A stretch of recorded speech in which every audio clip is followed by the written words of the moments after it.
અમદાવાદના જોધપુરમાં ભાજપને મહત્વપૂર્ણ સફળતા મળી છે, જ્યાં 4 ઉમેદવારો વિજય બન્યા। ભારતી હિતેન્દ્રસિંહ ગોહિલ, નયના ભૂપેન્દ્ર કોટક, ભાગ્યેશ રજનીકાંત પટેલ અને વિનોદ ચંદ્ર ડાહ્યાભાઈ પટેલે પોતાના વોર્ડમાં જીત હાંસલ કરી છે। પરિણામ જાહેર થતાં જ ભાજપ કાર્યકરોમાં ઉત્સાહનો માહોલ જોવા મળ્યો છે અને શહેરમાં ઉજવણી પણ શરૂ થઈ છે।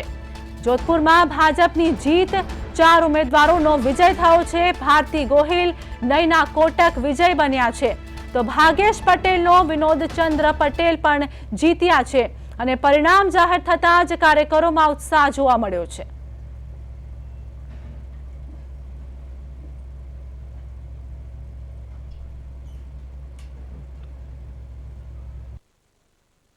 मतगणतरी હતી તેમાં જોધપુરમાં જે છે તે કેસરીયો રંગ ફેલાયો છે અને વાત કરીએ જે ભારતીબેન ગોહિલ છે તે આપણી સાથે જોડાયા છે।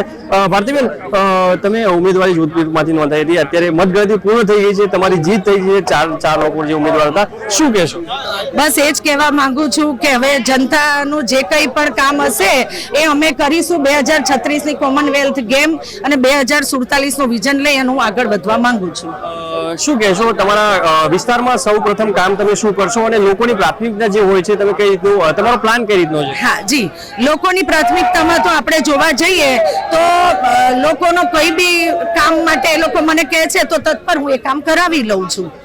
આટલા તાપમાં પણ લોકોએ તમારી પર વિશ્વાસ મૂક્યો છે, આટલા તાપમાં તમને લોકોને વોટ આપવા આવે છે, તેમને તમે કેટલા સહાય આપશો? હા, એ લોકોને હું 100% સહાય આપીશ, કેમ કે આવી અસહ્ય ગરમીમાં પણ લોકોએ મને એટલો સાથ આપ્યો છે અને લોકચાહનાના આધારે જ હું મારું, એટલે તો પાર્ટીએ મને ફરી ટિકિટ આપી છે કે મારું કામ જોયું છે પાર્ટીએ કે ગમે ત્યારે એની ટાઈમ એ લોકોએ મને કીધું હશે તો વિધિન મિનિટમાં મેં એ કામ કર્યા છે।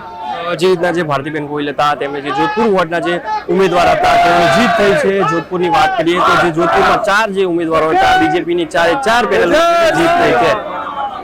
કેમેરામેન પ્રવીણ દવે સાથે સ્મિત ઉપાધ્યાય।